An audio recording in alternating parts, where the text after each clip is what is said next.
Heavy was the head that wore the crown, but I had no choice but to bear the weight. I'd been groomed to be Queen of Talador from the moment I was born. They'd even named me after my grandmother, Queen Lily, a wise and just monarch. I'd always known my fate was to rule. I just never expected the day to come so quickly. Father had been buried 3 months ago, and soon I would be crowned in his place. I'd delayed the moment as long as I could to give myself some time to grieve, but the kingdom needed a leader, and the day was fast approaching. In a few weeks, I would be queen. I took off the silver crown and set it down on my dresser.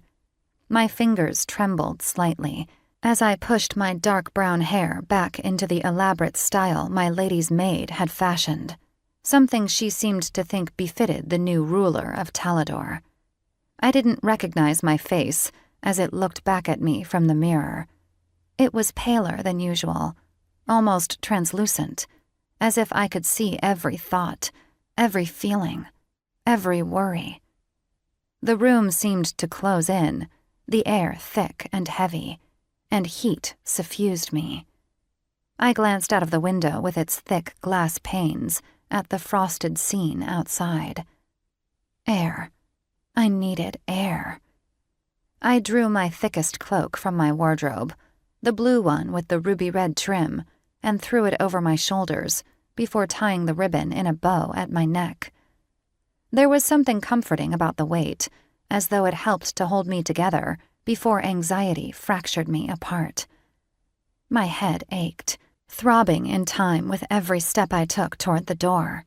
A draft crept through the wide gap at the bottom, and I pictured Keane waiting just outside, against the same wall where he stood every day to guard me.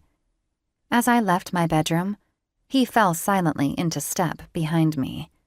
He didn't ask where I was going, but then he never did. Always mere steps behind me, always quiet and steadfast. I drew confidence from his presence as I walked through the corridors of Winton Castle.